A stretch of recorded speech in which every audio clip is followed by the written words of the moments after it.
Welcome to Diversity Conversations, where we engage in thought-provoking dialogue to identify leadership solutions to today's most challenging conflicts. Streamed live each week, Saturday 9:30 a.m. to 11 a.m. Hosted by Diversity, Equity, and Inclusion Strategist and CEOs Eric Ellis and Tommy Lewis. Join us and add your voice to this engaging diversity conversation. Good morning, Greater Cincinnati, Northern Kentucky, the United States, and the world. My name is Eric Ellis. I'm the president and CEO of Integrity Development Corporation, and I'm joined this morning by my good friend and brother, Tommy Lewis, president and CEO of Make It Plain Consulting. Hey, good morning, Eric. Good morning, Tommy. How are you, my friend? I'm doing well. Man, I'm noticing I'm in the middle. So what I'm going to have to do, after I share my introduction, of course, right, I'm going to step out and let our guests be in the center focus. Yeah, you know how we do. Hey, man, but it's good to be with you this morning, Eric. And I'll jump in real quick with my week, and I'd love to hear about your week. It's been a pretty aggressive week this week, Eric. We're working with a couple of clients, and we're doing a number of climate assessments. And so this week, I conducted 73 interviews. Okay. 73 interviews that last between 30 and 60 minutes. So what that looked like, beginning at 7 a.m., going all the way to about 8 p.m., almost every hour on the hour, right? Brother, I hope you saved some words for us today, man. I know.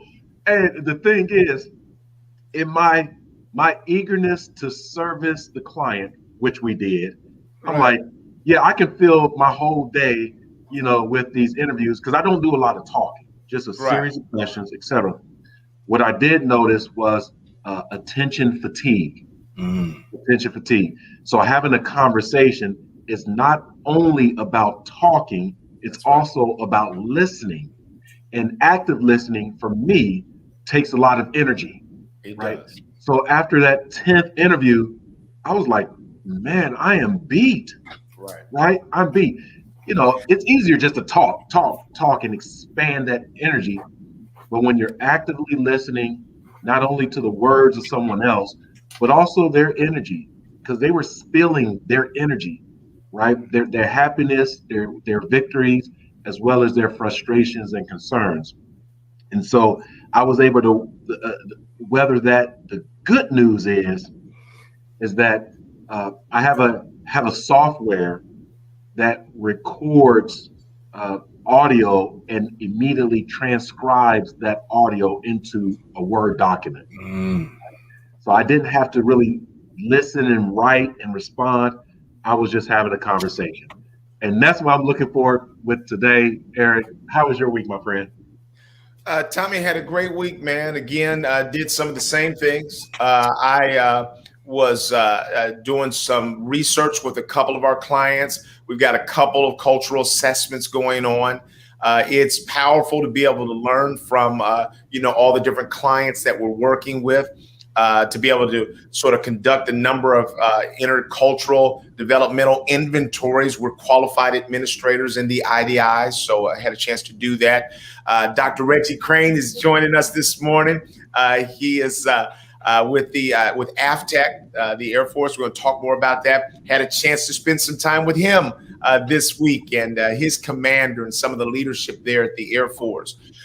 Tommy, I'm just delighted, man, as still passionate, excited about this work that we are doing, man. And when you see organizations, some of them that are really eagerly trying to do the right thing, that's inspiring. We are also in the midst of designing and launching our asynchronous training. So we're going to have sort of 12 digital classes that will be available. You know, those are the kind of things, Tommy, that, yeah, I don't know about you, but I know I've resisted those over the years, man, because I just see so often, so much of the online training is kind of weak anyway. And it oftentimes feels like organizations are not really willing to commit themselves to this work. But as you know, when change happens, you got to catch that train sometime and be able to provide people with solutions around the clock. And this is what I love about my faith, is that when you have faith, Tommy, you don't always have to have the answers. When you have faith, sometimes you can just allow God to order your steps. And the pandemic set me, it's almost like my pandemic. God set a pandemic loose so that we might be able to break out of some patterns and some paradigms that were locking us in place.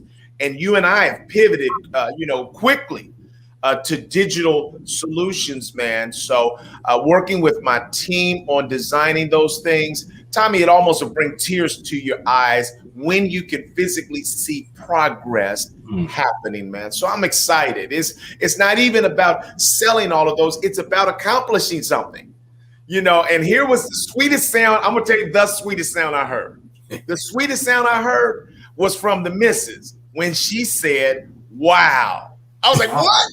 I mean, Mama would never give out no wows, Dr. Crane. I mean, Mama ain't giving out no wows, bro. It's always like, it's okay. I get about 10,000 more feedback, But that's what God blessed me with her. And God showed me that one day, said, look, if you start partnering with your wife and listening to her, and so we're doing similar things, and so we really are iron sharpening iron every day. But to get that wow from her, man, that might have been one of the biggest things that I got. Dr. Crane, why don't you just say a few words about who you are and maybe talk about your week, and then we're going to launch into talking about more about you and your background and and work in the military. Great. Well, thanks for having me, first of all, Eric. Pleasure, and good to meet you guys in person, at least virtually in person here. Reggie Crane, I retired Air Force. I did 30 years, primarily in financial management and then leadership development, and traveled all over the world. I spent about 12 years in Europe, which was really eye-opening. It's my first time I realized that the whole world didn't see things the same way that we saw things in this country, right? Which was pretty interesting in and of itself. And so I retired from the Air Force back in 2006 and got really fortunate. Had a friend that had went to work for Booz Allen Hamilton as an OD consultant. And he said, look, what are you going to do when you get out? And I said, I know what I want to do. I'm just not quite sure where I want to do it at. He said, well, have you thought about Booz Allen? And in my ignorance, I said, well, who's Booz Allen, right? Right. I had no idea. And he said, well, I'll set up a meeting. We'll come and we'll have a conversation. Went. I like what they had to say. They like what I brought to the table. And so I went right from the Air Force into Booz Allen, which was a blessing, man, because I knew how to do a lot of things, but I knew how to do a lot of things, and it was very laborious, right? It took a lot of time to get it done. Booz Allen helped me to kind of smooth the edges out. Snap. Let's get it done. Yeah. So did that for about 3 years, and I realized that although it was a great firm to work for, my vision was to have my own business and work on helping people communicate more effectively together. So I resigned from Booz Allen, started my own business. And then when I got into my dissertation, the travel was really hard. I couldn't keep up, right? So I said, let me try to find something local because I still wanted to work while I was going to school. And I found APTAC. Went in, interviewed. It was probably my only interview of my entire life, right? And I walked in and the guy said, how would you approach this work? And he just sat down. And so I had a business model, right, that I was using. So I walked him through my business model. He said, well, I like it. Hopefully you'll get hired. And I got hired, man. I've been there ever since, man, and doing some really good work. And that's how I met you, Eric. So I'm just, blessed, man. Married for 36 years now. 2 sons. One is in LA. He's came in the Air Force, did his 4 years, got out, took his degree, the GI Bill rather, went to LA Film School, and he's trying to be the next Spielberg right now. Got another son who was always trying to find the shortcuts in life, and is still trying to find the shortcuts in life, battling with addiction and those kind of things. And so I'm praying for him. I love him, but he's got to find his way, right? I'm trying to help him do that. And so beyond that, man, I'm just really just blessed, man, to be able to do the work that I think the good Lord sent me here to do, and to meet people and continue to enhance how I do that work and how I engage people. Right. We're going to have to connect our sons in LA, because I've got a son in LA that's doing music out there. So, and he's got one of his songs, I think, is going to be on the show The Shy. Okay. So, yeah, I think that's going to happen. Why don't you talk just a minute about the work that we've done together and how we met? Yeah, well, we one of the things, I've been in AppTech now in this job for about 4.5 years. And when I got there, the person before me had a lot of great ideas, but not a whole lot of experience. And so not a whole lot of things happened. And so because I had experience, I came in and I laid out a strategy, and they put money behind it. And so we started trying to do things to create a framework in the organization where we could have some common languages. We tried to get the entire organization through MBTI, the Myers-Briggs type indicator, as a start. And then we have a lot of different personality assessments that we use. And so we got to a point where that was working out well. And then George Floyd's murder happened, right? And that created this knee-jerk reaction to have conversations. And a lot of people, goodwill, didn't know how to have those conversations, but felt like they had to do it. And so there was some really challenging moments in terms of trying to figure out how to do that. And so we had a D&I person on board, and we had brought someone in a couple years earlier who had done some D&I training for us. And we brought them back thinking they could help out with this situation, and it didn't work because they came back with the same thing and tried to just force that in as opposed to understanding what was going on. Well, lo and behold, we had a colleague at the gig who knew Eric and brought Eric in, and he kind of went in the phone booth and came out with his cape on, flew in. I like that. And started having these focus groups with us, right? And I had the privilege of sitting in on each one of those focus groups. And I got to tell you, I learned so much about the organization that I didn't know. And I learned that there's a way that you have to be with people to enable people to share with you what they really want to share. And I watched Eric do this, and I told him this already.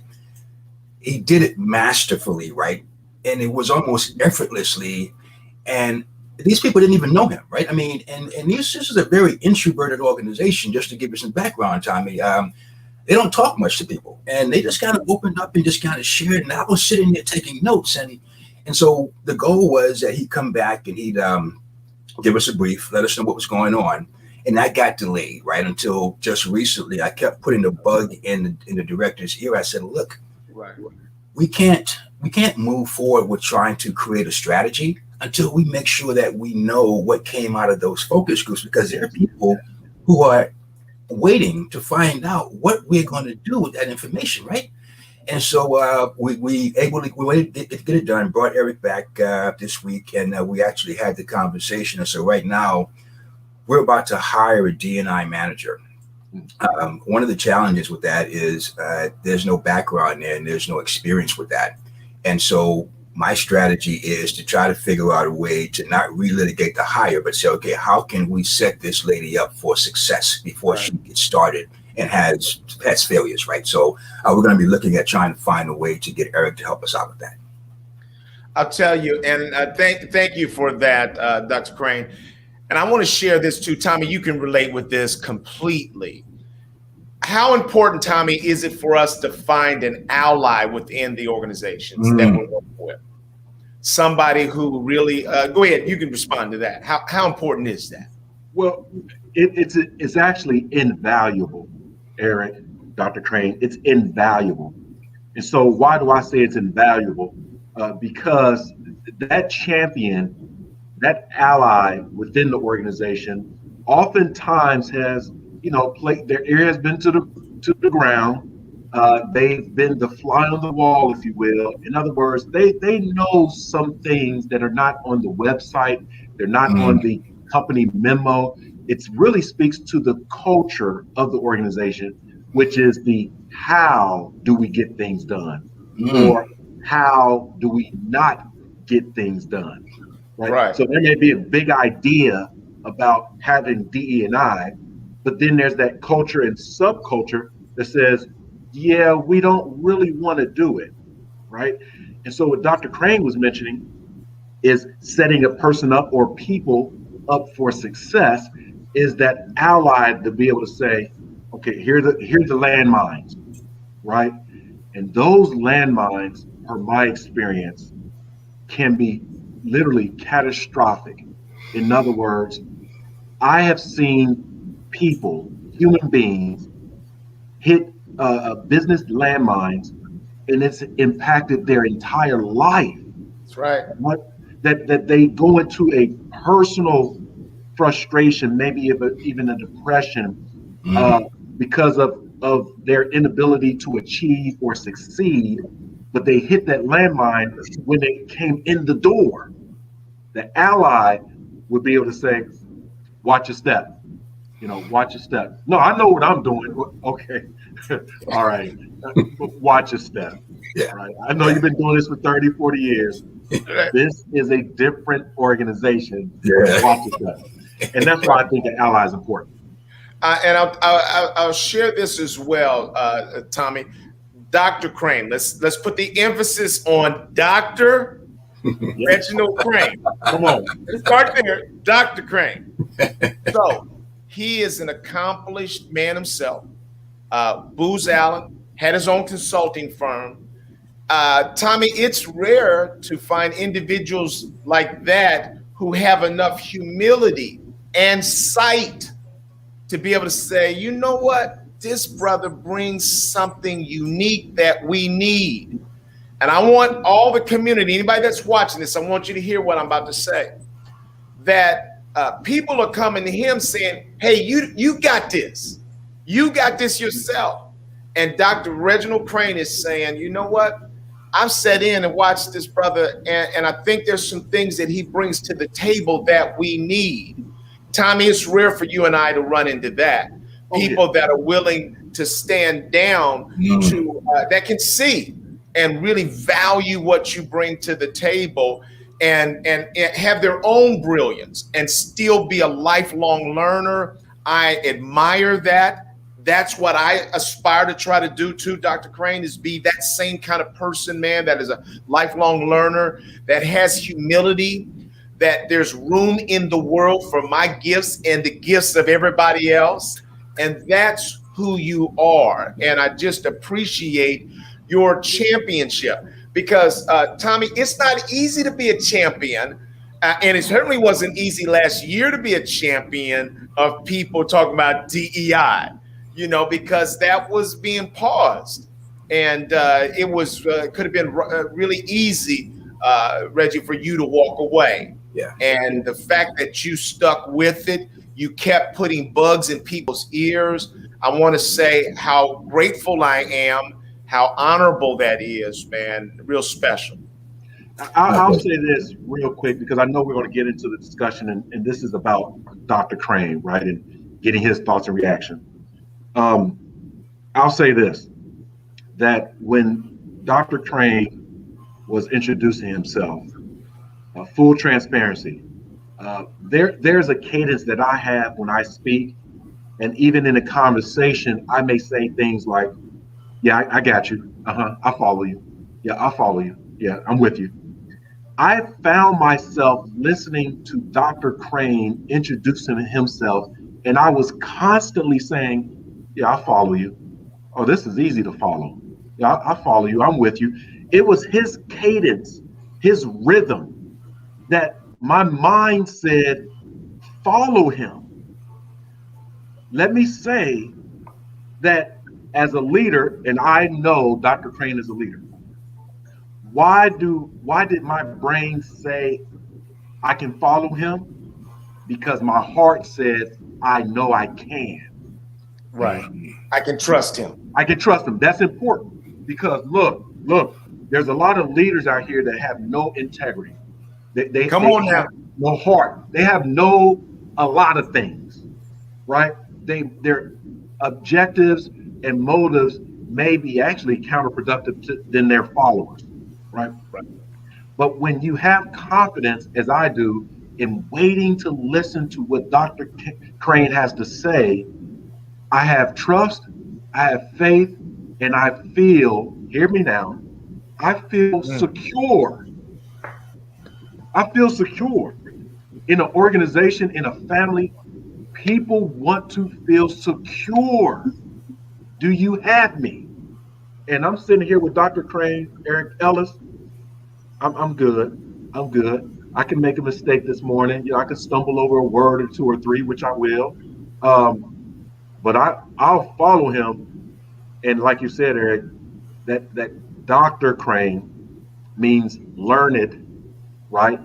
Means experienced, means wisdom, and it means a student for life. So the leader is also the student, the follower is also the teacher. So I'm here to be taught this morning. I love it. Reggie, if you got any comments, man, I see you there thinking through some things. We showering some love back at you because you are what God created you to be. And whether you receive appreciation on a regular basis, Tommy Lewis and I are here this morning to say, well done, brother. You're getting it done, man. You are representing, and we are proud of you and your service to our country, your service to the military, your service to your people, your service to the broader community, man. It's honorable. Yeah. I'm just humbled, man. Excuse me. Yeah, that's all right. Yeah, that's all right. Yeah, we thank God for you, man. Yes. We really do. Yes. Tears are a common thing here, brother. We don't mind it at all. I love to cry. My grandfather was a farmer. He never cried. He's like a man of steel. But when he waited until he got to be an old man in a nursing home to finally start, letting tears, all the tears that he had bottled up his whole life, he was now letting them flow. I don't save none like that.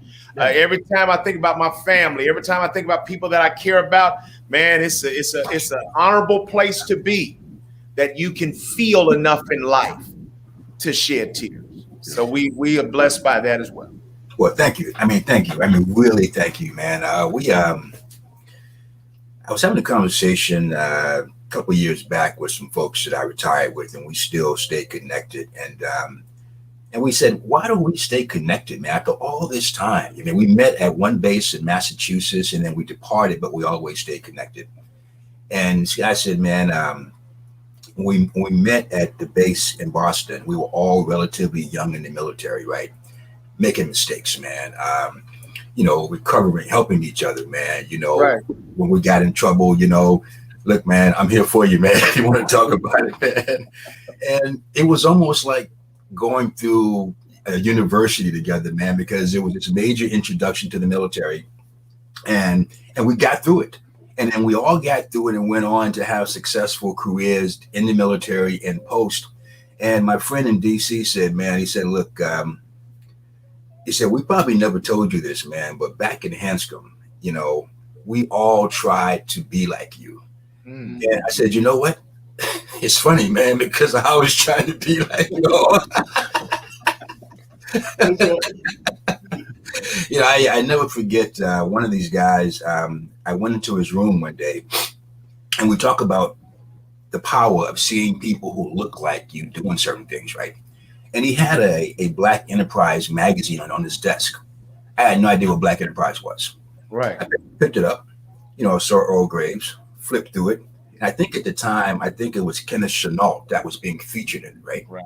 Yeah, I remember that issue. Yeah, and it was Ann Fudge. I'm looking at these people, right? And Right. I'm reading about them. And these are not just people that are just getting things done. These are pioneering people, man, that are at the highest level of the game. And I had no idea who they were. And so at that point in time, it was in that moment, and I told my friend, I said, in that moment, man, I started to believe that if I wanted to have my own business, I could, because there were folks already doing it, right?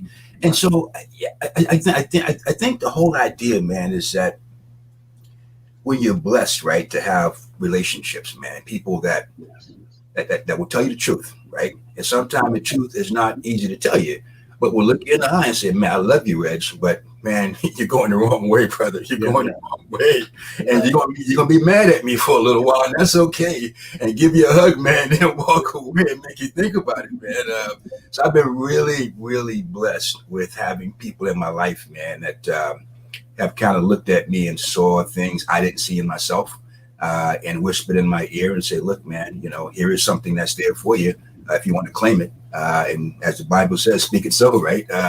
And so, it's been fortunate, man. I'm just really, I'm really just pleased beyond words, man, of sitting here with you two gentlemen today. I can't tell you how it warms my heart to be here.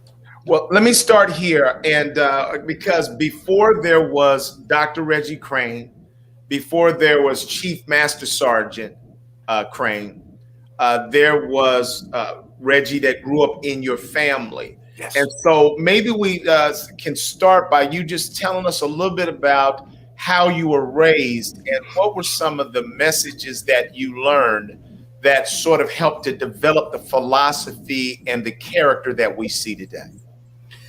Well, it goes to my grandfather, man. I was his first grandson. And so we lived in Jacksonville, Florida. He lived in New York City. So every summer he would come get me and take me back to New York, right? He was a minister. And so I spent a whole lot of my formative years with him, man, and just watching how he moved through life, how the people in this church, the elderly folks, man, just totally trusted him to handle their financial affairs, right? How he would, on Saturdays, he'd organize where the church would sell dinners to help pay bills.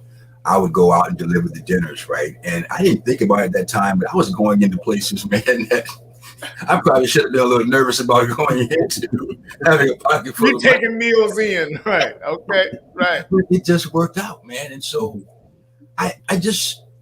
he was a role model for me, man. I recall, like every other kid, I was mischievous. I was getting into things, but there was always this line that I said, you know what, man, if you cross this line and you gotta look your grandfather in the eye, how would you do that? And that always kind of made me say, you know what, fellas, I got to go back from here. I've got close enough to this line where I can't cross that line, man, because I just can't look my granddad in the eye, man, and tell him, man. And as I was in the military, he actually traveled around to every base that I was at. And before he passed away, he actually got in his car, man, made a trip around to see everybody he wanted to see.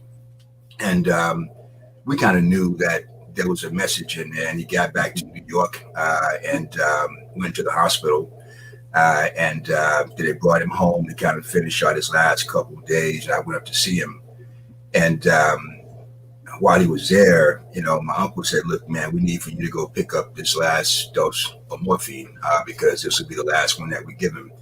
And I recall I went to get that medication, man. And on the subway ride back, I actually passed my stop. I didn't want to get off because I knew that the end was coming, but somehow I felt like I was going to be contributing to that. And I still struggle with that sometimes, man. But the long story short, it was him, man. My mom, she had a lot of vision, man. She had big ideas. My dad was just a real workaholic. They couldn't survive the marriage, but it was almost like they were two sides of the same coin that really should have been able to kind of, figure some things out, right? But I was the beneficiary of that, right? Understand the power of vision and how the power of hard work. And it took me a while to kind of get those things balanced out. But eventually it kind of did, man. And so I grew up in Jacksonville, Florida. I was in the band. I had 3 scholarships to go to college when I finished high school. I was going to go to FAMU. I was in the drum section, and I went down to kind of check out the summer program one time, and in practice, man, they had women lined up on the sideline for these guys for practice. I saw that. I said, you know what, man? You don't have the fortitude. I can't do it. I can't do it. You don't have the fortitude. No distraction. You ain't gonna make it. And so I had a friend who had the same scholarship, but he had gone to the Air Force. And he came back home that summer. He had a brand new car, a pocket full of money, and some stories to tell. And then he said, he said the magic phrase, man. He said, look, Reg, they will yell at you, man. They'll scream at you. They'll talk about your parents and everything, but they can't hit you, right? I said, come in, man. Talk about your parents and everything. Yeah.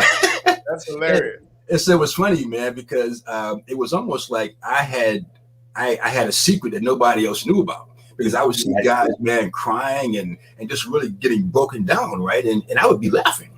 And so one day, this TI, there's a thing called, if you make mistakes, they can set you back to day one, right? Oh, And you start all over again. right. So this one day I was laughing, right? The TI came over and whispered in my ear. He said, Crane, you seem to find a whole.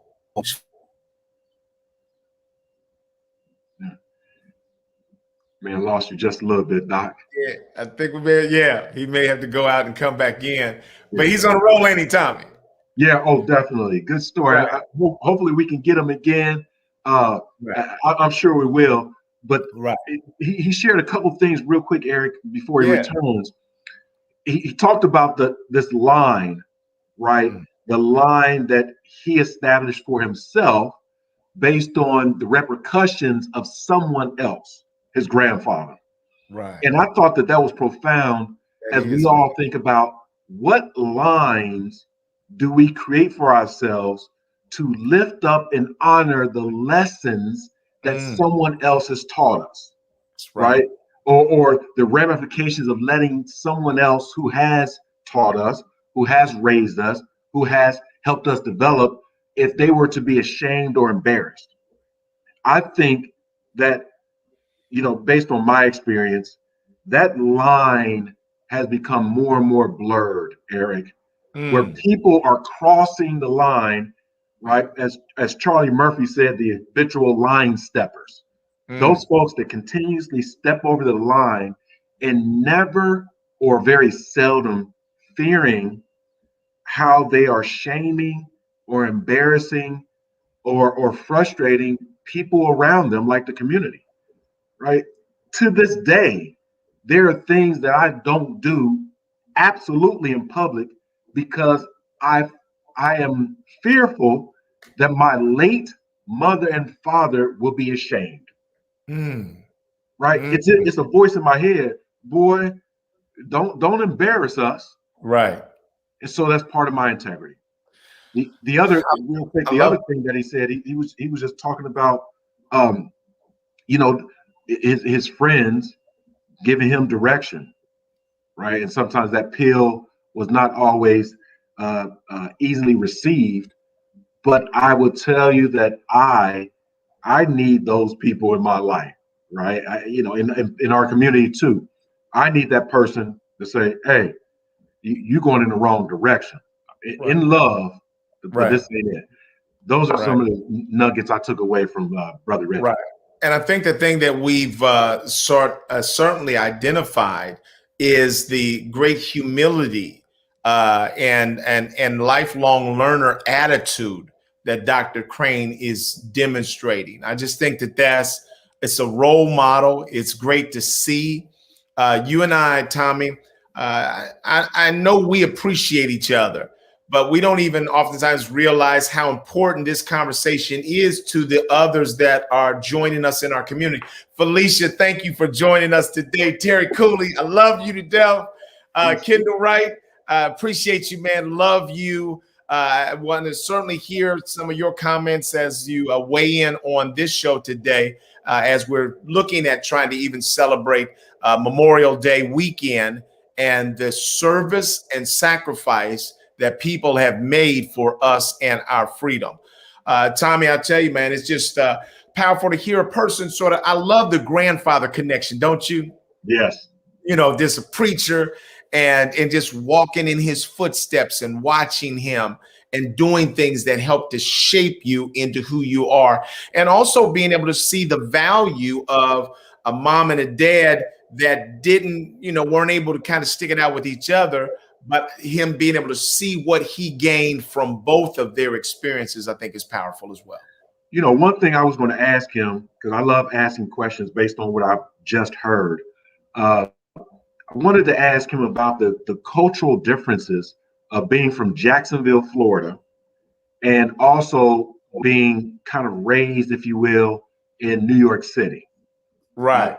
And those could be very, very different cultures and experiences in and of themselves. Yeah. Yes, sir. Right. Yes, sir. You're saying something profound. Are you with us? Sometimes the internet speed can create problems for us. Yeah. But as he's joining us, and sometimes that happens, and this experience here. Let's not be discouraged. Right. This is part of the lesson, right? Right. How do we respond to the events that happens in our lives? How do we respond, right? And exactly in the response, Eric, a non-response is also a response. Right. Let me ask you this, Tommy. I want to just go back while he's out and just talk about him a little bit more. Tommy, you know how difficult it is and how rare it is for you and I and Kendall, others that do this work, to find a champion that's willing to go to bat for you within these organizations. The woman that brought me in, she moved on. Oh. And so, a lot. And so there was then a lot of suspicion because it wasn't a great move on. So there's a lot of suspicion like, okay, what did she do before she got out of here? Oh, him? Get him up out of here too. I mean, it can be like that. So it wasn't like it was a friendly environment to be championing me. But I remember back when he asked me if it would be okay for him to sit in on those focus group interviews. And, you and I make a decision that if a person looks like they're healthy and they're not going to be a distraction, then we want to, that's fine. And man, him being a part of those, it was a great contribution. Let's see if he's with us now. Dr. Reggie. Can we hear you? Looks like you're looking good. Yeah, looking great, Your microphone might be on mute. See if you can. And this was a platform issue, I think, Eric. Yeah. The platform issue that I was having before was unable to be seen or heard. Right.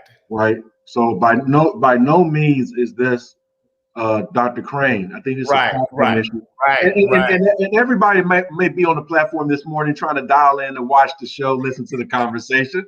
Right. Mr. Lee Wong has joined us. Thank you, Mr. Wong.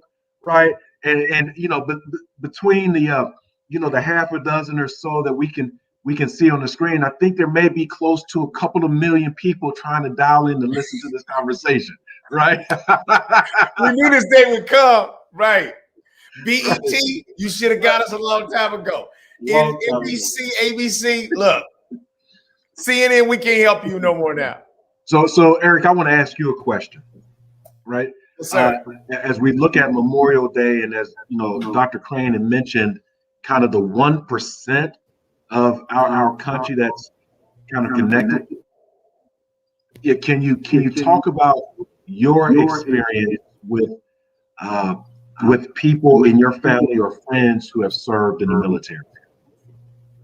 Right. I've got a first cousin that served in the military. He was a Marine, and he still lives his life with a lot of those values.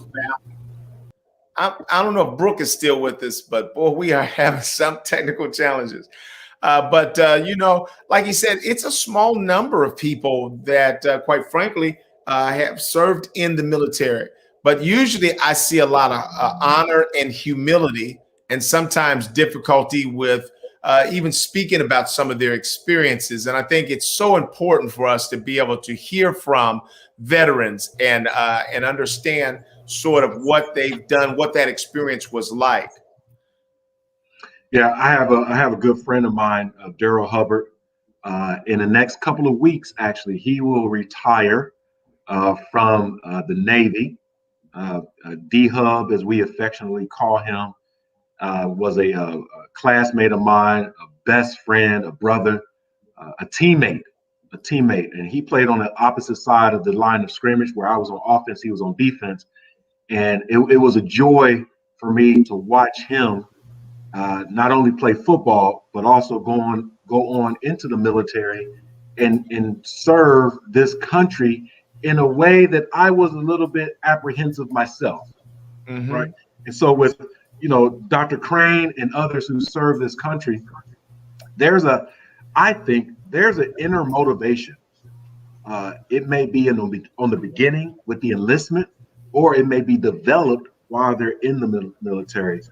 But I always respect those who, again, protect and serve this country, especially as someone has traveled outside of this country. And right, like Dr. Crane said, folks think differently, right? Dr. Crane, are we with you? Can you guys hear me okay now? Yes, sir. Cool beans. Yes, sir. Where were you at in your conversation? I mean, we were right on the crescent of something significant. I forget where we were, where you left off. Yeah, I think it was just kind of culminating in this whole idea about, when I joined the Air Force and why I joined, and when I was in basic training, because I knew that they couldn't hit you. And so the language didn't bother me at all. And if you mess up in basic training, I don't care if you're at your last day of training, they can potentially send you back to your very first day to start all over again. Mm-hmm. And so because I was laughing a lot, the TI came to me one day and he said, "Look, Crane, you seem to find a lot of things around here funny. How funny would it be if I set you back to day one?" So I lost my sense of humor, man. Right. And what happened in your mind? Did you reflect on his power to do that? You said, absolutely. That's amazing. Yeah. So I mean, the state of mind that I was in, I think I heard Tommy saying a few minutes ago something about folks joining. I joined the Air Force, man, 2 days before Thanksgiving. so my thinking wasn't where it needed to be, man. Don't get me wrong. They served a nice meal in basic training, but it wasn't like the meal I left home. Right. We have several other veterans that are on with us as well, Dr. Crane. Kendall Wright, Kendall Wright is a consultant. He does what Tommy and I do. He's been on the show. He joins us in the community each week. Brilliant brother. Just came out with a new book. We'll have to make sure we get you a copy of that. Oh, please do. Yeah. Leadership Soul, and powerful brother. And then we also have Lee Wong is joining us as well. He served in the military. Video went viral. He's also the chairman of the board of trustees in Westchester, Ohio.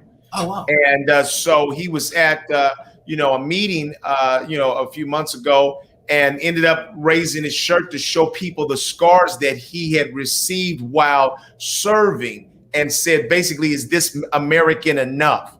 Because people are disparaging him and attacking him, as though he's not, committed, a patriot to this country.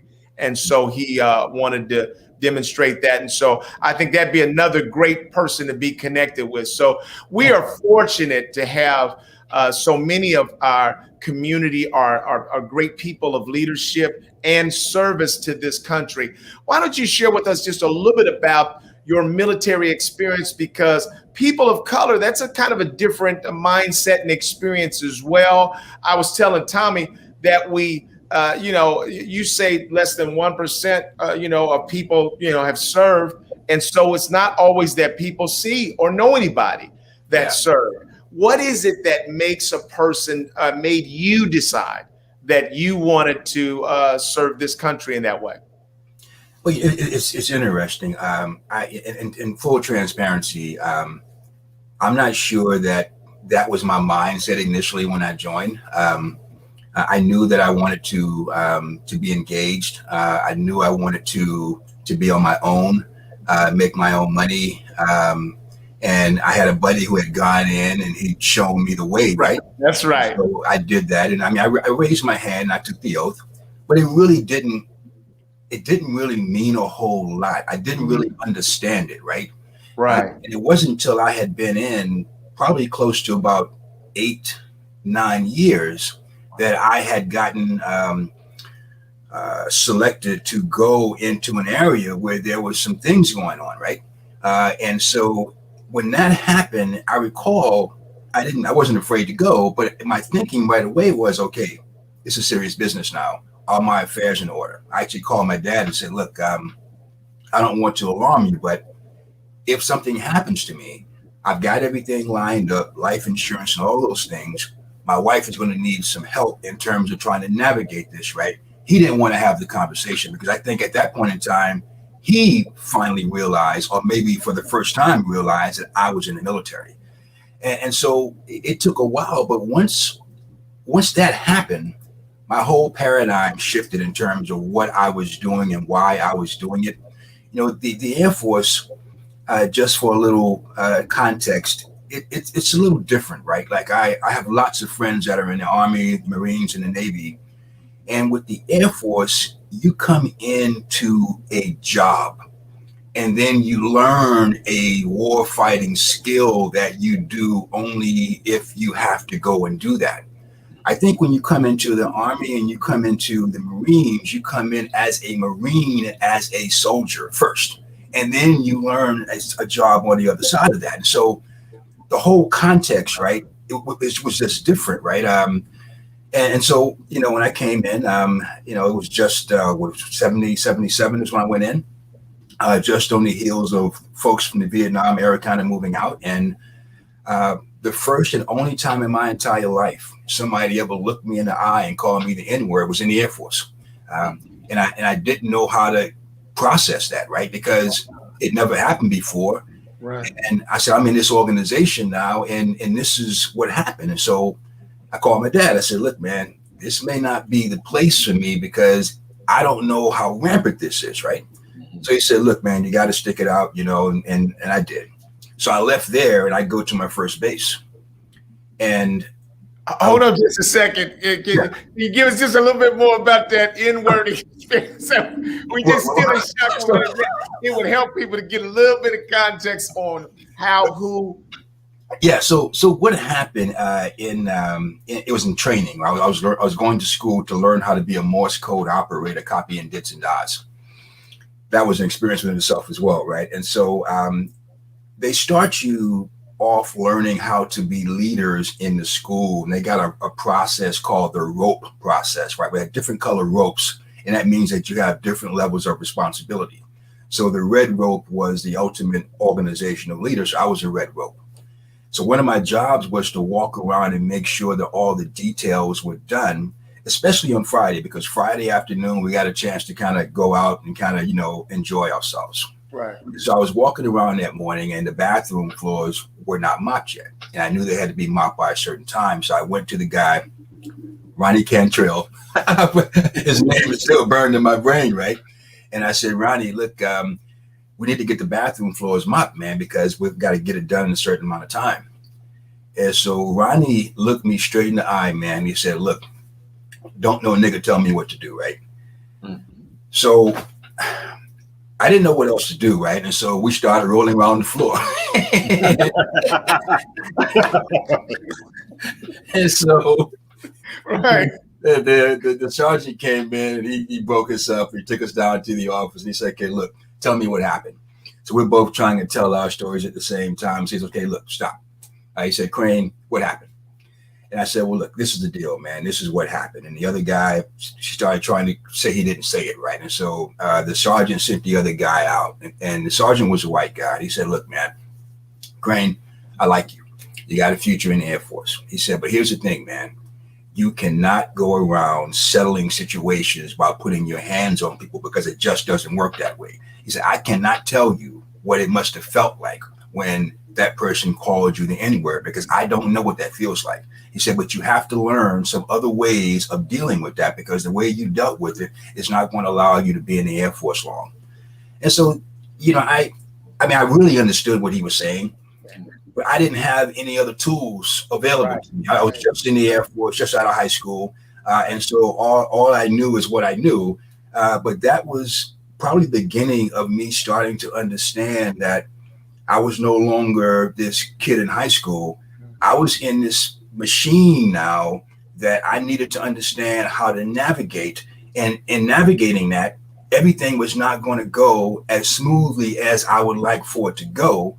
But I needed to figure something out because if I don't figure something out, then I'll have to leave here and go someplace else and do something else. Pause just a second there. That's a huge learning. I'm so glad we went back to get to there.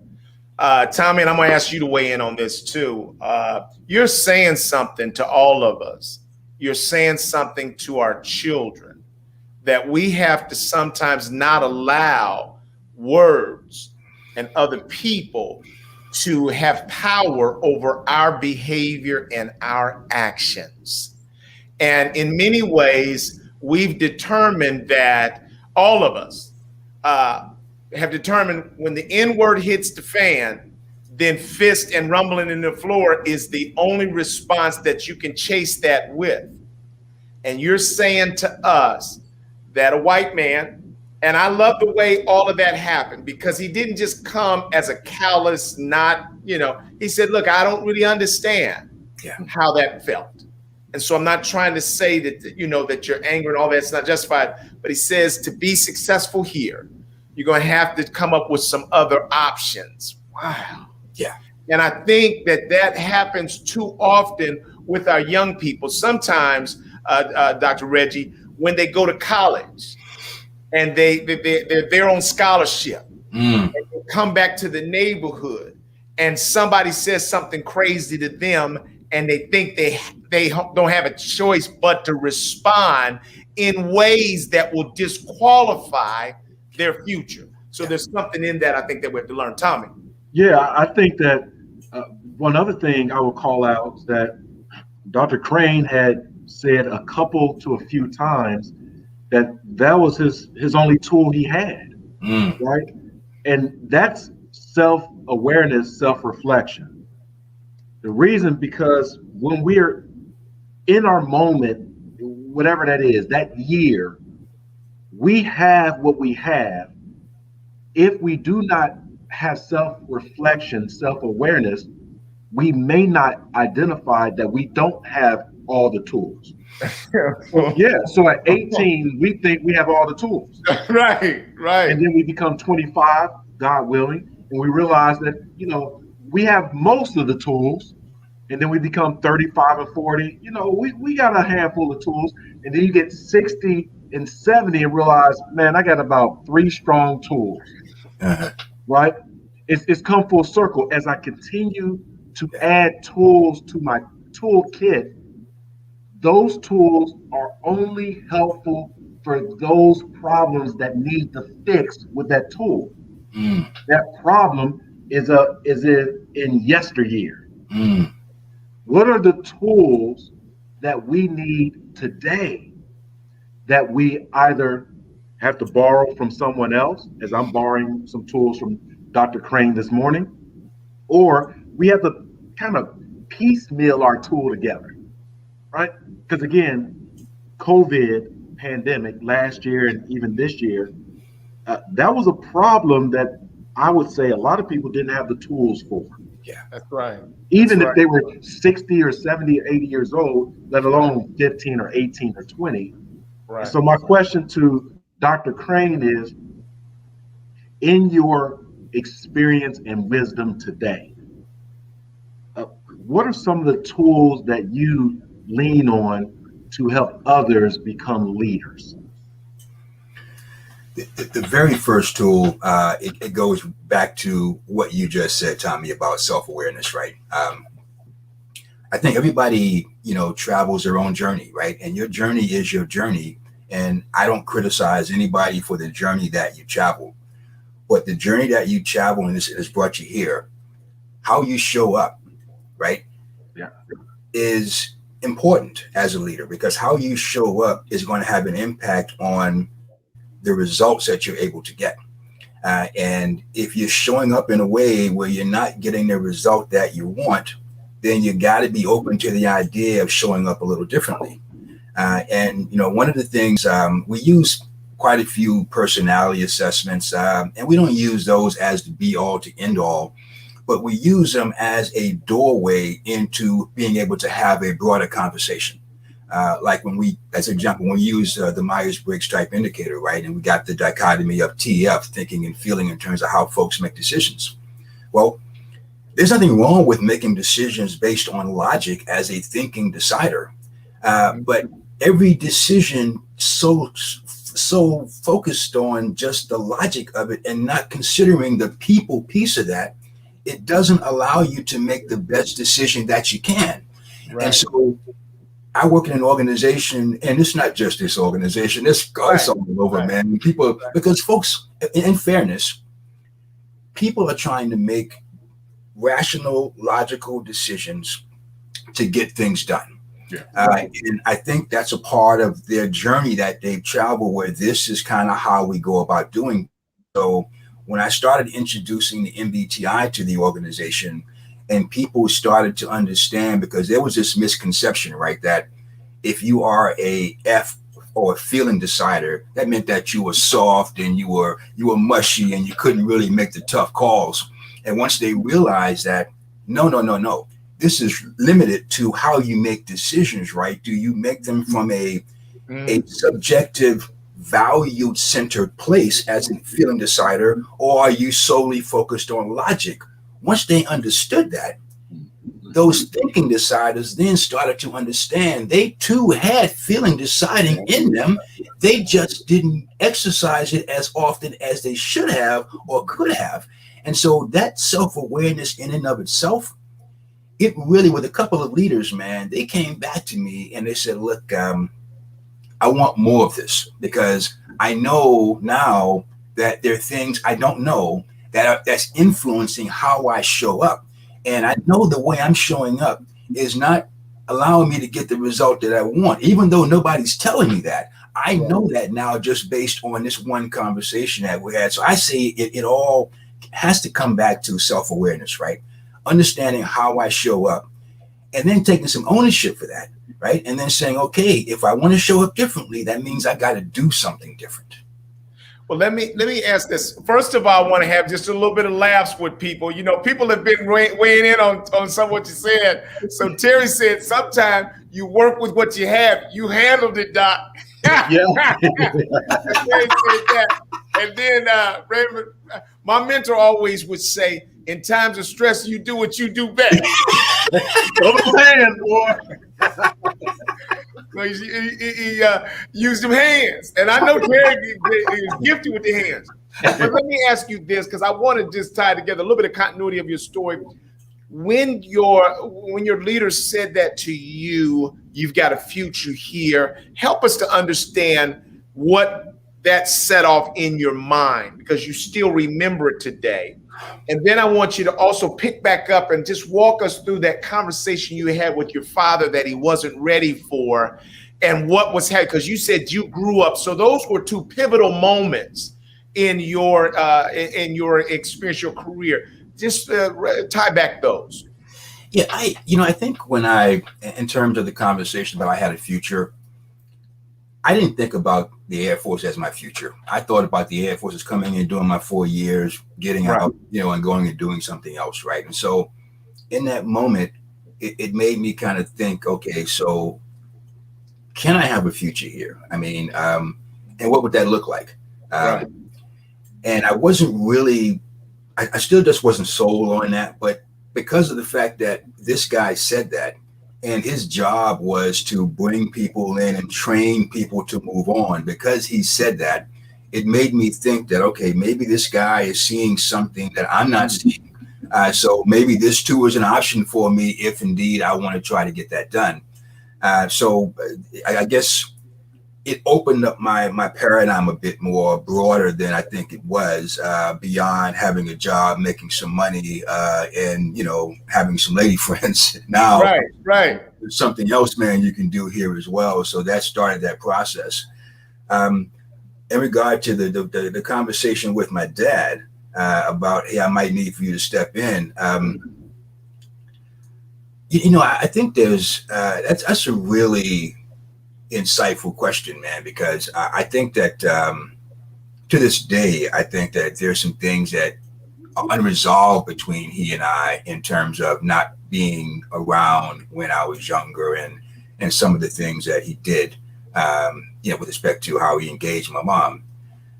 We haven't talked about those things yet because I just don't know how to do that or what I want to have happen as a result of that conversation. Yeah. But I'm working on it, right? Right. And so I think in that moment, I think he felt like I was asking him for help. And I don't know that he believed that he was worthy of me asking him, right? There was a lot of stuff in that conversation, man, that he finally said, look, he said, I'll do what I can, but you're going to be okay. Going back to that, right? Right. But I think, and I think too, because of my relationship with my grandfather, I think that my grandfather actually functioned more as my dad than my dad did. And I think that my dad used to talk to me through my grandfather. That makes any sense. Yeah. And so I think that, somewhere in that process, I think that was a moment of reality for me and for him. And as I think back on it, maybe part of that unsaid was, if something did happen to me, then, maybe the way that we had engaged up to that point in time, there was a lot of lost time. There was not a whole lot of connection, right? There was a space that was just there. And I know it was for me. And I got to believe it was for him too. And so if something would have happened to me, I can just imagine that might have been a void that maybe couldn't have been filled. Right. So one thing I was hearing, and I do not want to put words in your mouth or project anything on the relationship with your father and you, but what I heard was that your father in that moment at that time may not have had the tool to really address what you needed to be addressed. And it may not have been your need for help. And so now in your hindsight, and I was watching you kind of think through it, like he may not have had the tool.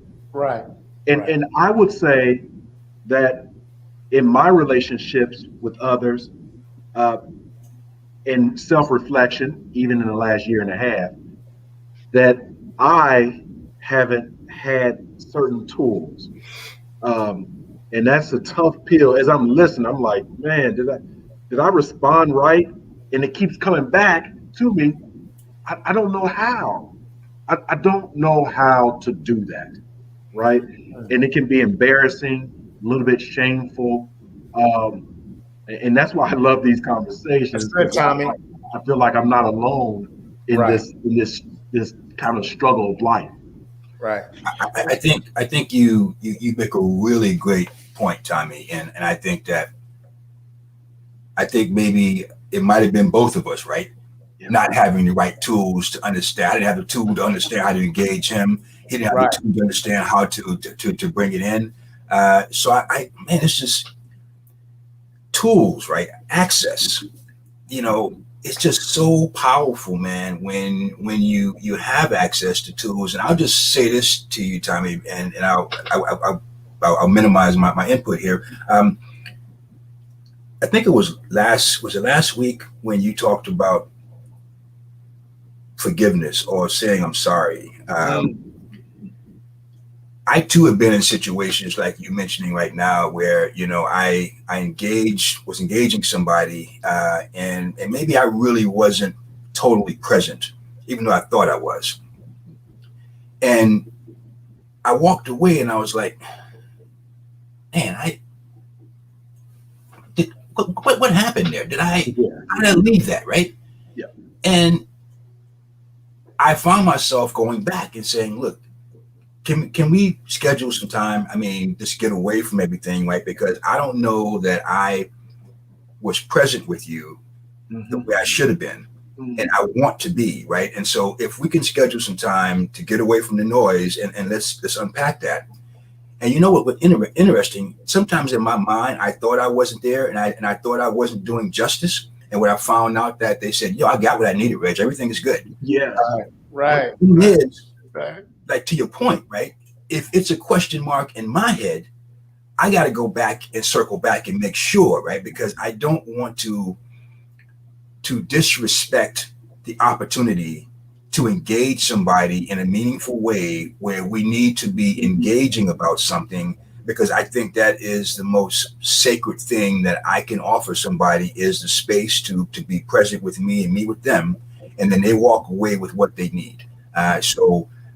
That's kind of my share back with you that, Tommy. Yeah, thank you. Well received. I want to contextualize something else too. So here you are having this conversation with your father. You're thinking about now you're going to assignment that you might not survive. You start off with the mindset in the Air Force of I'm taking a job. And then now all of a sudden, now you're faced with this job might take my life. I want you to contextualize this for people of color out there who are bifurcated with this thinking of, does America love me? And am I willing to give my life for it? Did that creep in anywhere? I mean, you move from job now to now this could take my life. I'm having a conversation with my father that's suggesting that if I don't make it, where were you landing in terms of, because all of us, I'm gonna tell you, everybody acts like they're ready to give and ready to sacrifice. Most of us ain't really ready. Where were you at with that? You know, that's a good question. And I don't even, I'll be honest with you, as honest as I can be. I don't know where I was at with it beyond the fact that this was the deal, right? Reg, they call your number. Yep. Make sure all your affairs in order. Right. I didn't go. It got called off. They didn't need me. Right. My thinking is when I got on that plane to go, or when I landed there, that my whole paradigm would have changed, because now I'm no longer thinking about this. I'm in it now, and now I got to figure out how to navigate this in a meaningful way. So I don't know that my mind had actually gotten to the point where I was processing it viscerally. I think that cognitively, I knew that, okay, you got to get some things in order here, man, because if something goes wrong, you know, you don't want to have left certain things undone.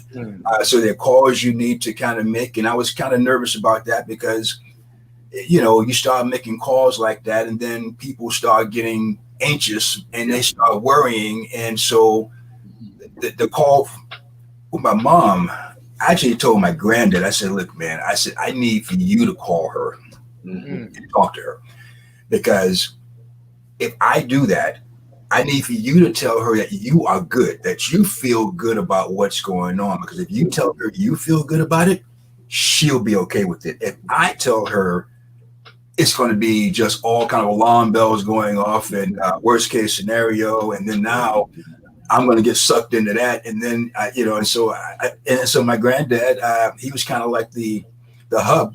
everybody kind of respected him, man. And so he was able to take care of that for me. And so I don't know if I got there, Eric, in terms of really. I think that's impressive in some ways because it shows the humanity of people, and that a lot of stuff starts shifting away from you. It's not a priority. You're literally in the eye of the storm. You're in the eye of the reality of life and death, and having to consider that, having to ponder that. It strips away a lot of the excess baggage. Yeah. And it puts us all in many ways in a similar boat. You know, I've got to have some conversations that I didn't know that I'd have to have. So what is that? How does that tie into Memorial Day this weekend? I do want to get to that place, to Chief Master Sergeant. We're going to need more time. But help us to understand the transition from that event to your growth, and then talk about what Memorial Day and this weekend means in your mind. Well, I think after that moment, it really kind of made me think a whole lot differently, not so much about me, but for the people that worked for me, right? Because I think up until that point in time, my thought was it's a job. And so as long as they knew how to do the job, then I was good. But then I started focusing more on, okay, look, we need to make sure that we understand, the other responsibilities. If you get called to go do this, I don't want you trying to ramp up. I want you to make sure that now you have clarity about what needs to be done so we can work on this, so that if indeed that time comes, you're ready to rock and roll and you feel a whole lot more comfortable and secure because you know what you know, as opposed to having a lot of ambiguity surrounding what you're getting ready to do. So it made me take on that role a whole lot more seriously. And I think as a payoff for that, I think people in leadership started looking at me differently because of how I showed up. And I started getting jobs to do things that were relegated for people that were senior to me in grade, which created some challenges to navigate that, right? Because why you? What are you doing? Because you got to be doing something nefarious or something that's, behind the scenes. And that was a challenge, man, trying to navigate that, because all you're trying to do is be the best that you possibly can for the job. And it got to the point, man, where I had this was one commander. I really liked him a lot, did a lot of good things for him. And he wrote this letter to my gaining base. And he said to the commander, he said, look, this guy's the real deal. Challenge him, he'll deliver.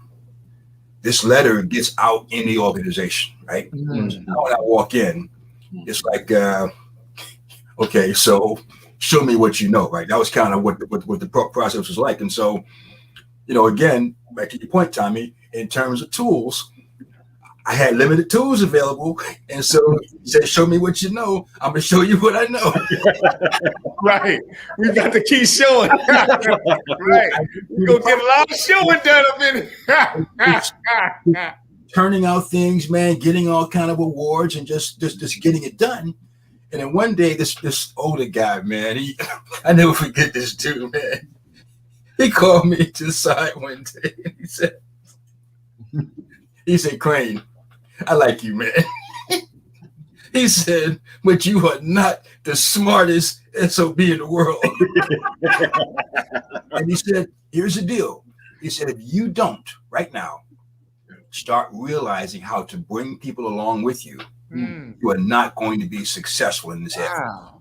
Yes. Wow. And it didn't just sink in that day. It took several other conversations, but he took the time to say, look, here is how you could have handled that. He said, I realized that letter got out and that kind of touched you a little bit and you felt like you had to respond. I get that. He said, but there was so much more you could have done. If you would have thought outside of your own head and realized the value that you brought to this organization when you came here. That letter that commander sent, that letter was designed to allow this commander to utilize you in a much different way than you allowed that commander to use you, because you got so self-absorbed in your ego, right? Come on. He pulled back the curtains, man, and said, I'm going to lay this thing out for you.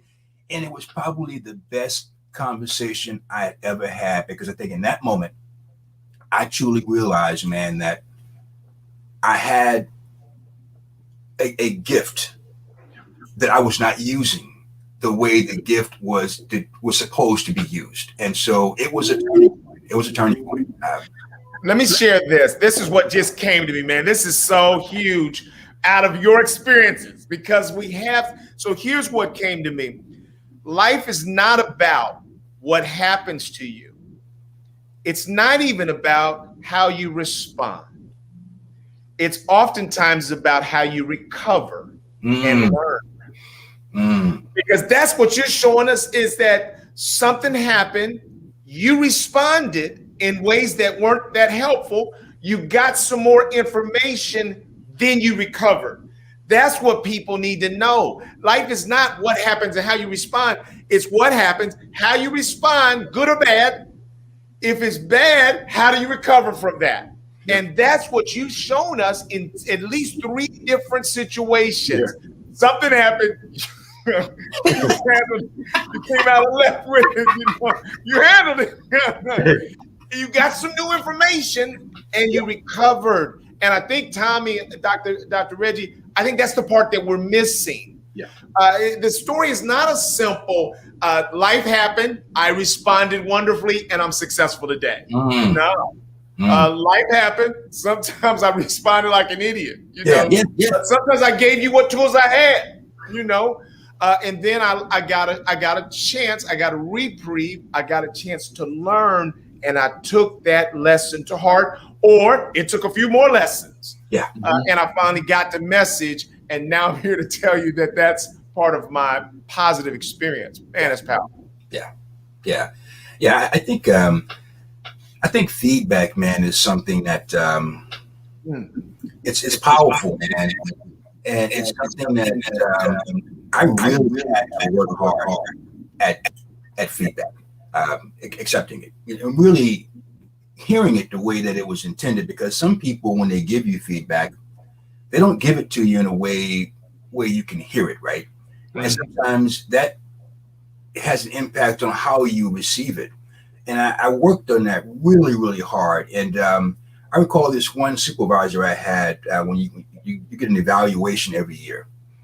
And so every line in that evaluation is pretty important, right? So you don't want to waste a line with the throwaway. And in my evaluation, he wrote down, he said, Crane, I really appreciate the way you listen. So I read that, right? I'm like, come on, man. Put something. Give me something. And so I went to talk to him about that, right? And he said, let me tell you why I put that in there. He said, do you know how many times I have to repeat things to people who don't get what I'm saying, don't understand it, don't ask me the follow-up question to make sure they can get things right? He says, you and I sit down, we have a conversation about things. You go away, you get it done, and you bring it back. That saves me time. It saves me time. It helps me develop you in the way you need to be developed. And you minimized my time in repeating and wasting my time. And so as he sat down and explained that to me, right, it just made a whole lot more sense to me about little things, that the feedback tool, the understanding of, whether you like it or not, finding a way to find what's in that feedback. I mean, maybe I don't like the way Eric said it to me, right? But what did he say? Let's avoid the emotion and let's look at the content of what he said. And is there some value in what he said? Well, yeah, there's some value in that, right? So now I can use that, right, in a way where it can help me to kind of move forward. Tommy? Yeah, this is again profound. These are nuggets, gold nuggets, right? Reusable tools. My toolkit is filling up. And here's one reason why it is. That as I'm listening to Dr. Reggie Crane, I hear a couple of things. I hear great wisdom. I hear lived experiences. I lived some mistakes and missteps and some heartaches. I hear some fisticuffs. right? But I also hear the humor in the laughter of victory. Mm. Wow. That's what I hear. I love that. And so that inspires me that even as I'm listening, I'm going through my Rolodex of all the things I got to do, right? The mistakes I made this past week or two over the last year. And I'm having to retool to say, I do have the tools and I can laugh and smile at the end. I thank you, Dr. Crane, this morning, because over the last couple of months, I've been so engrossed in solving the problems that I think I've been creating additional problems. I really do now. That's good, I Tommy. haven't been smiling as much. It's not that I'm unhappy. It's I'm problem solving, right? I'm right here. Okay, we'll figure it out. Okay, let's grab a bite to eat. All right, now while we're eating, let's talk about this problem. All right, then let's go to the movies. And while we're at the movies, let's talk about this problem. Right. And people around me like, why are you looking like that, man? Go ahead and smile. And I am today, this weekend, Memorial Day, going to make a decision to release myself of the burdens.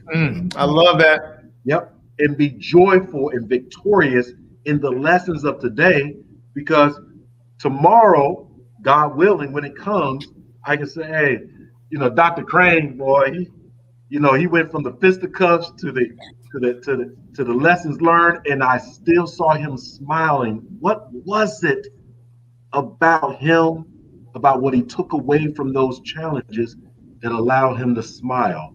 Let me take that tool, put it into my toolkit, and smile just as well. Thank you for this morning, Dr. Crane. Let me add this too, that I like that you identified the laughter, Tommy, because Dr. Reggie, you've been laughing since the start of the show. And here's what I love about it.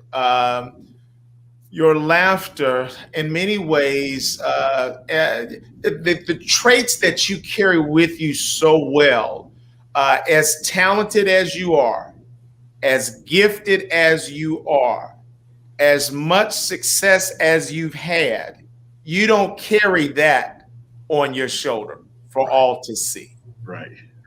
What you carry is love, humility, laughter, and a thirst for learning and an appreciation for others. Those are things that people in our society might define as weak. And you are strong. And so instead of bragging about yourself and bragging about who you are and all that you've done, which you have, you choose to be a humble learner.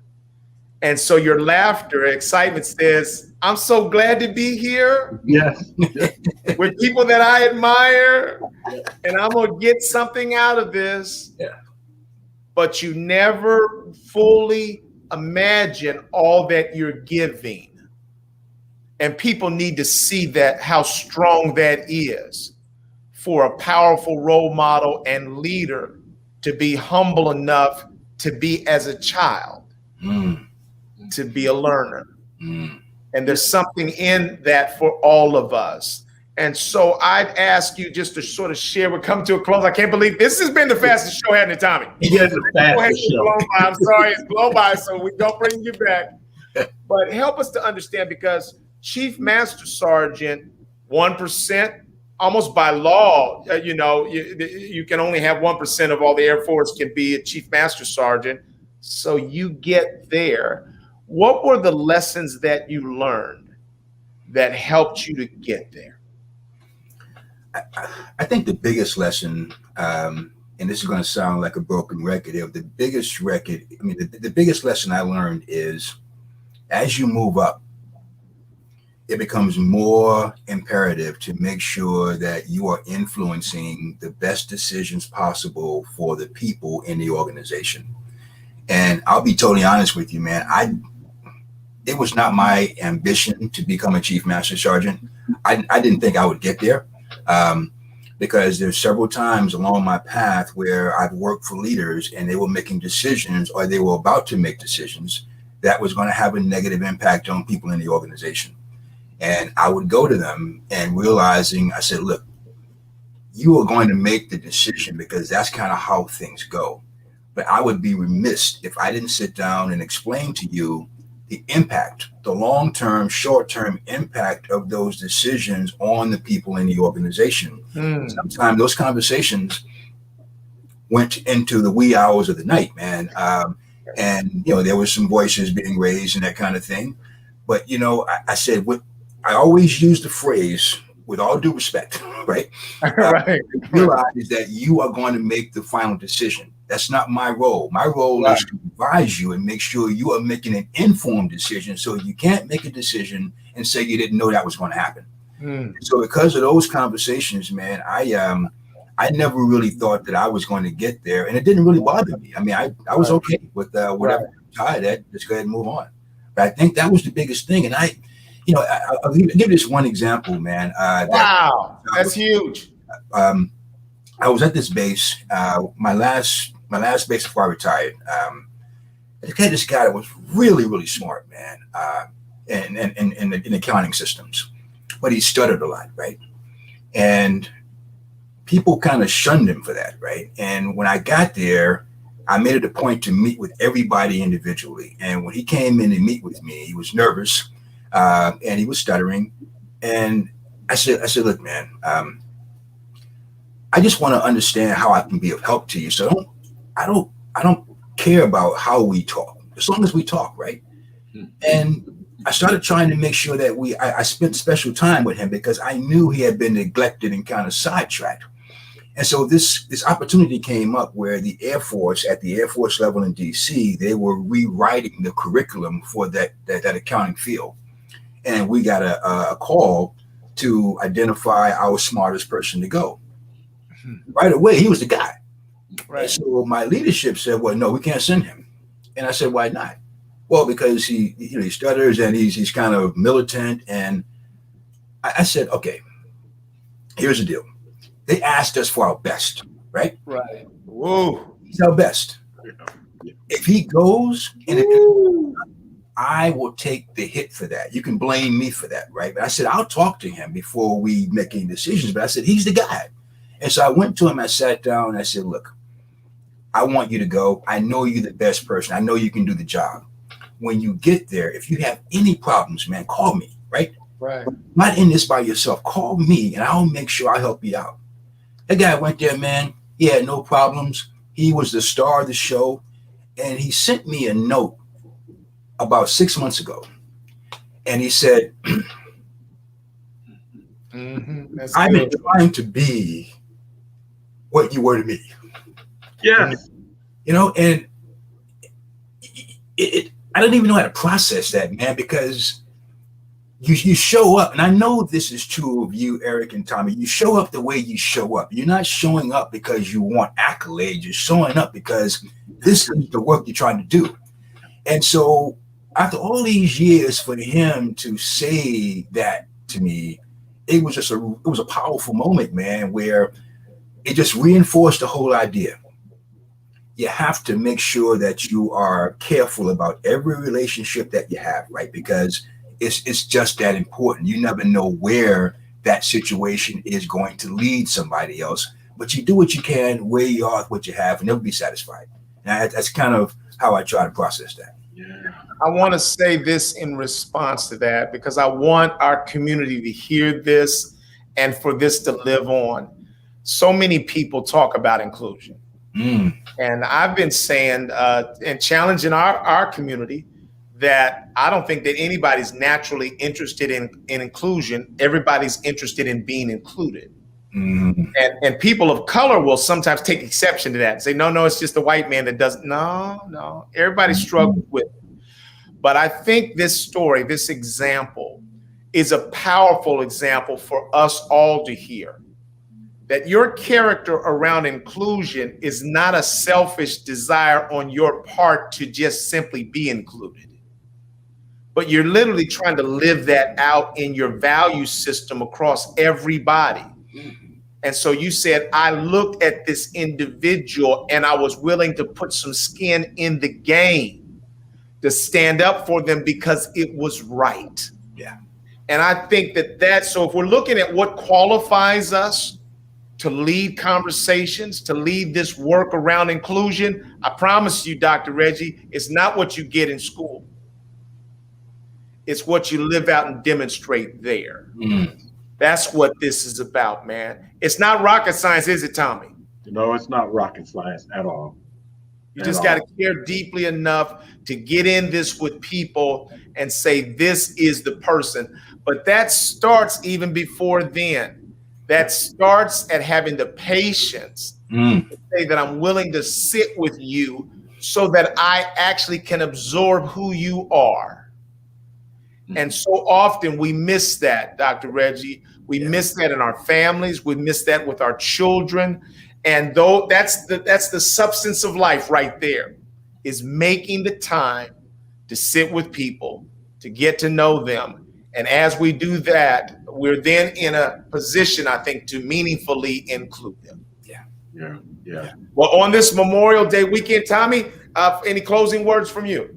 It's been a fantastic and blessed conversation with Dr. Reggie Crane, Eric Ellis. I'm honored. I respect the service that was provided to this country, as well as the service that's provided to the community after serving this country, Dr. Crane. You are honored, you're seen, you are appreciated. I thank you very much. I thank you as well, Dr. Reggie Crane. I thank you as my brother. I thank you as my friend. I'm so grateful for the day that you said, can I sit in these focus groups? Yeah. And you were such a wonderful asset there. You walk with a big stick, but you carry it humbly.